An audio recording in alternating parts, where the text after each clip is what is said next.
Well, I have a burning question about Mexico and what the CCP is doing there and how it relates to the U.S. border crisis, because there are more illegal crossings of the U.S. southern border now than at any previous point in history. We're talking about something like 2 million a year now, 3 million. Even New York City, right? We have about 10,000 migrants a day that are being flown or bussed over. It's like the whole country is kind of dealing with this huge influx of people. Yeah. That seems totally independent of China. But is there a connection here where what the CCP is doing in Mexico is affecting the number of people who are crossing the border, or Mexico's or the U.S.'s ability to slow down those crossings? Okay, so I think to properly answer the question, I at the first kind of create a premise, because what is happening in Latin America and arguably the world, but focus on the region that I have my expertise in. It happens within alliances. So China doesn't do anything in Latin America that it doesn't also do along with Russia and Iran, and then this regional network of Venezuela, Cuba, Nicaragua, and Bolivia.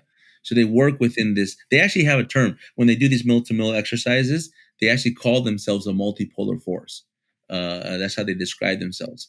So China works within this alliance to be able to enact instability in Latin America and arguably throughout the world.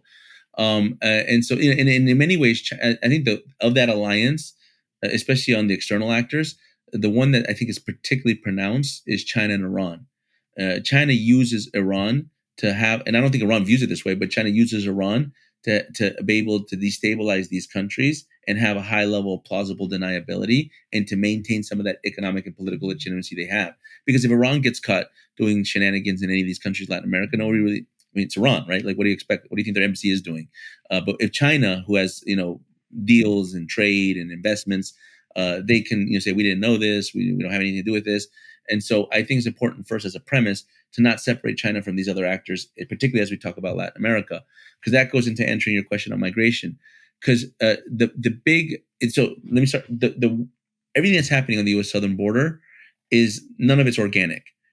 Root causes have existed in Latin America forever. High levels of insecurity, low levels of economic growth, social and economic disparity and inequality. All that is not new. That's been around in Latin America. But we're seeing unprecedented levels of migration. So what's changed? The certain regimes in the region, specifically going back to Venezuela, have weaponized migration. We don't get to the numbers that we get to on our U.S. southern border, the 2.7 million plus encounters and apprehensions that's collapsed the border. We don't get to that without the Venezuelan migration. Because when this crisis started bubbling up in 2018, what we started seeing was Central American migration. Then we started seeing Caribbean, Haitian, Cuban migration. But Venezuela was the big one. Venezuela is the largest mass migration in the history of the Western Hemisphere. It's the largest currently in the world. 7.7 million Venezuelans have fled that country since 2014. And so to be able to the weaponized migration, they had to direct that migration north. And it was done by two ways. It was done by building a bridge through the Darien Gap, a once pretty much uncrossable border crossing through Colombia and Panama, which is basically a jungle. And then creating direct flights from Venezuela to Mexico, which, by the way, are operated by state-owned airlines from Venezuela. So China capitalizes on that weaponized migration strategy to be able to insert its own operatives. And I don't have I can't share certain specific details, but I've traveled to Panama, Colombia. I've traveled to a lot of these borders over the years, and more recently was told specifically by specific authorities in some of these countries about individuals that they have high suspicion belong to not the PLA per se, but Chinese intelligence services that are operating through the migrant routes. And so I think China, like the conditions for the mass migration was created by Venezuela, and then China capitalizes on that to insert its saboteurs into the network. I know other people, other investigators, other journalists have worked on some of this, and they've told me that they found, like the typical irregular Chinese fighting age, military age male operating, coming through the U.S. southern border. But the fundamental challenge of the border crisis is the capacity one. And honestly, this is not new. There's literature, academic literature, from professors that have talked about weaponized migration. They used to call it coarse engineer migration because it was basically the weapon of the weak. It was smaller nations that could use migration as a weapon against more powerful nations, usually for concessions on sanctions lifting, foreign aid, sometimes just to get attention. And there's actually documented 89 instances since the 1959 UN Refugee Convention that countries have used migration as a weapon of coercion. The difference now is I don't think it's just coercion that's being happening. It's actually used to dismantle the sovereign border of a country. And I think the first country in Latin America that experienced this was Colombia. Venezuela collapsed Colombia's border, and effectively now Colombia is becoming acquired by Venezuela through soft power means. Which means China's acquiring it. Yeah, and then what are we seeing right now with South America? China, the story of Latin America, story of China and South America was, 20 years ago they were negligible. 2010 they were the major trade partner for 4 out of the 12 sovereign nations of South America. 2020 they're the major trade partner of 9 out of the 12. That stays to today. The 3 countries that remain is Uruguay, Colombia, and another country I'm forgetting right now. But nonetheless, Colombia is one of the big ones. That is the big one that they're missing, because the United States had such a big partnership, Plan Colombia, security partnership, economic trade, investment in Colombia. But that all changed with the current president. The current president, Gustavo Petro, is aligning Colombia to China, but he's doing it very carefully and systematically. He just actually took a trip to Beijing recently, and he's talking about doing port deals with China Harbor Engineering Company. China Harbor Engineering Company, of all the companies that are doing these port deals in Latin America, there's over 40 of them in the region, is one of the most concerning because they service a lot of the military exercises that China does to build port exercises in the South China Sea.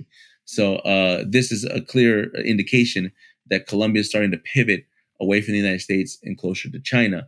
Whether Petro remains as the president and when he's able to continue to advance these projects is undetermined. But what is absolutely the case is China's encroaching on the last major country that's been withholding in South America.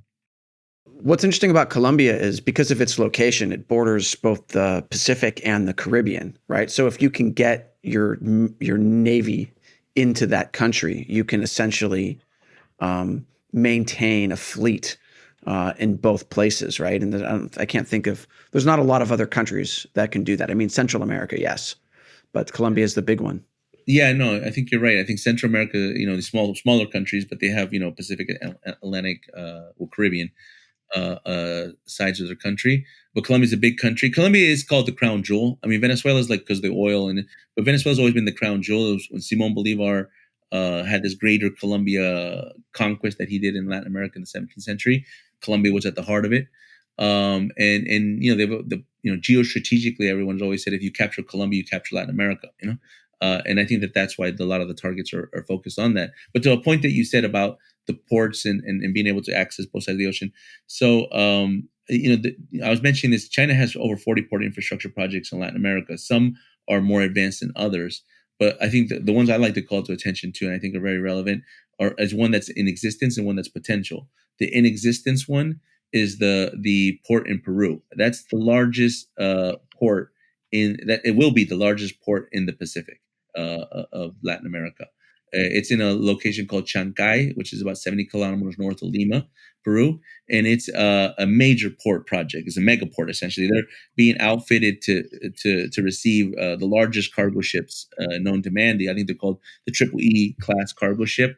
It'll be able to receive $1.3 billion worth of cargo today, and by 2025, I think it's 3.6 billion that they're going to receive. It's supposed to go online next year. The major company, I think it's 49, 51% shareholder. The Chinese state-owned company is called COSCO Shipping. We all know about COSCO Shipping because COSCO Shipping does, like China Harbor Engineering, a lot of the logistical services to the PLA so they could do their military exercises and what they call invasion drills in the Indo-Pacific. So that port, I think, is very strategically important because, when China wants to start to move its naval assets into the Pacific, into Latin America, they're going to need a destination. That's probably going to be their premier destination in South America. The second one is a potential one because they're just deals. They haven't, I don't think, broke ground yet, but it would be in Central America. It would be along the Pacific coast of Honduras and El Salvador. And despite the popularity of the president Nayib Bukele, he has been aligning closer and closer to China and away from the United States. And he signed a deal to basically have a port in La Union, which is on the Gulf of Fonseca. It's a little gulf that's along the Pacific port side. And Honduras is an interesting case because that's the most recent country that abandoned Taiwan just this year in favor of Beijing. And actually, their president took, I think, at least one, maybe two trips to China. And we're talking about high negotiations that could end up in developing further deals that will allow China to have access to that Gulf that's key to the Pacific. So here we have two, and there's more, but here are two major projects that could actually allow China to finish its Pacific strategy. And to me, that's a key indicator for when they're going to invade Taiwan, because they're not going to invade Taiwan unless they can go the full distance. This is kind of like one way you can look at China's civil military fusion, because we've seen this kind of thing in like a water port in Pakistan, right? It's an economic port, but we've seen the Chinese have built this port out for Pakistan, but it's like high security. It's full of sort of the opaque Chinese systems that go along there. They're starting to do the same thing in the Solomon Islands, right? That are just like these economic ports, but clearly are going to have the capacity at some point to refuel and resupply naval ships. Yes, right? it's true. I think that, so there was and I talked about these alliances, and there was an Iranian warship that landed in Latin America for the first time in Iran's history. It happened in February this year, February this year. It was two Iranian naval vessels. And if you look at the route that they travel from Bandar Abbas port in Iran, through the Straits of Hormuz, through the Straits of Malacca, through the Solomon Islands, into Polynesia, into the Pacific, and then through the south of South America, coming into eventually porting in Rio de Janeiro, Brazil. And they were actually supposed to go to Venezuela and then later to the Panama Canal, but got redirected. But that ship, I believe, was taking a route that China's using. And as I mentioned before, China uses Iran in many cases to do some of its more provocative actions so that it can kind of have some level of distance and plausible deniability. But not, and there's two specific connections, because one, that Iranian naval, one of those Iranian naval vessels is an outfitted oil tanker. It's a huge ship, and so it carries a lot of oil resources, energy resources, and I believe there was a Chinese destroyer that was sailing with it at some portion of the voyage that it actually refueled in the middle of the sea. So that was one, and the second was when it went through the tip of the south of South America, when it went from the Straits of Magallanes from Chile to Argentina, it went from the South Pacific to the South Atlantic. It actually had a holding pattern because the United States sent some assets, some military assets to Brazil, because we're worried about the radioactive signature of these vessels to make sure they're not doing anything crazy with nuclear or WMDs or anything like that. I mean, it is Iran. And so they went into a holding pattern. When they went into the holding pattern, they went off the coast of what's called Nautical Mile 201, outside of the exclusive economic zone of Argentina, which is near the Falkland Islands. And they were hanging around where the Chinese fishing fleet is. And we know that the Chinese fishing fleet is like an advanced party. It's part of the maritime militia of China's PLA. So the Chinese maritime militia, their fishing fleet, allowed this Iranian vessel to basically hide out for a certain period of time before it ported in Rio de Janeiro, which to me, from an analytical perspective, showed me this very close relationship that China has with Iran.